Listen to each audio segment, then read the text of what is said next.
साडेसातीत काय करावे? सगळ्यात उत्तम उपाय हा की गप्प बसावे, आवश्यक तेवढे आणि कमीत कमी बोलावे. कुणाची निंदा नालस्ती करू नये, कुणाहीबद्दल वाईट बोलू नये.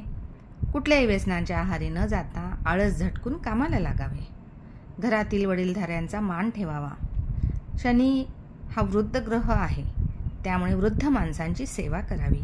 कुणालाही गृहीत धरू नये, कुणाला जामीन राहू नये. सगळ्यात महत्त्वाचे म्हणजे अहंकारास तिलांजली द्यावी. असत्य भाषण करू नये, कुणाकडूनही पैसे उधार घेऊ नयेत. आपण मेहनत करावी आणि त्याचे शनी महाराज योग्य ते फळ दिल्याशिवाय राहणार नाहीत, हे पक्के ध्यानात ठेवावे. बुधवारी आणि शनिवारी मारुतीच्या मंदिरात जाऊन दर्शन घ्यावे. शनी किंवा मारुती मंदिरातून घरी यावे आणि मग पुन्हा पुढील कामास जावे. मंदिरात दर्शन घेऊन तसेच पुढे बाजारात किंवा तसेच पुढे इतरत्र जाऊ नये. जमल्यास या काळात शनी शिंगणापूर येथे जाऊन शनी महाराजांचे दर्शन घेऊन तैलाभिषेक करावा. एक लक्षात ठेवा, आपण करत असलेली कुठलीही साधना किंवा उपाय याचा उहापोह किंवा त्याची कुठेही चर्चा करू नये, कारण त्याचे फळ कमी होते. मी 1000 जप केले हे सांगणे म्हणजेही एक प्रकारचा अहंकारच आहे. हनुमान वडवानल स्तोत्र तसेच शनिवारी शनी महात्म्य हा पवित्र ग्रंथ वाचावा. वाचण्यापूर्वी त्याची पूजा करावी. साडेसातीचा फारच त्रास होत असेल तर एका मातीच्या भांड्यात गोडे तेल घ्यावे व त्यात आपला चेहरा नीट न्याहाळत व ते तेल मारुतीच्या मंदिरातील समईमध्ये नेऊन ओतावे. लक्षात असू दे की हे तेल जळले पाहिजे. हे तेल चुकूनही मारुतीच्या मूर्तीवर वाहायचे नाही. हा उपाय घरातील पुरुषांनी करावा.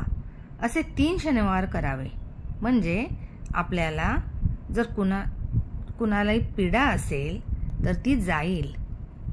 सर्वात महत्त्वाचे म्हणजे माजुरीपणा अहंकार जर सोडला तर 50% काम फत्ते तिथेच झाले असे समजावे, कारण शनीला अहंकाराचा तिटकारा आहे. सर्वात महत्त्वाचे म्हणजे शनी महाराजांवर नितांत श्रद्धा ठेवा. दर शनिवारी शनी महात्म्य म्हणून छोटीशी पोथी मिळते. वाचण्यास फक्त 15 मिनिटे लागतात. ती अवश्य वाचावी. शनी आपल्या आयुष्याच्या वाटाडया आहे, हे विसरू नका. नीलांजन समाभासम रविपुत्रम यमाग्रजम छाया मार्तंडम संभूतम तम नमामि शनेश्चरम. हा शनीचा जपही जमेल तितका करावा. हे सर्व करताना मन शांत ठेवावे. आपले काही भोग असतात आणि ते भोगूनच संपवायचे असतात, हे लक्षात ठेवा. आता 7:30 आली, आता आपल्या आयुष्यातील 7.5 वर्ष वजा करा असा मूर्खासारखा विचार अजिबात करू नये. शनी हा न्यायी ग्रह आहे, हे आधीच सांगितले आहे. आपल्या कष्टांना तो न्याय दिल्याशिवाय राहत नाही. खरं सांगू का, संपूर्णपणे शरणागती पत्करून नतमस्तक व्हावे यासारखा उत्तम उपाय नाही. शनी ज्याला कळला तो त्याला शत्रू नाही मित्र मानेल आणि आयुष्यभर त्याची पूजा आराधना करेल. खरंच शनी हा आपला मित्र आहे. 7:30चा धसका न घेता त्याचे आनंदाने स्वागत करा. शनी महाराजांना अनन्य भावे शरण जाऊन आपल्या झालेल्या चुकांचे प्रायश्चित्त घ्या आणि मग बघा शनी महाराज तुमचे जीवन कसे आनंदाने फुलवून टाकतील ते. 7:30 मनुष्य घडतो हे लक्षात ठेवा. जीवनाचा अर्थ, खरा अर्थ त्याला 7:30तच समजतो.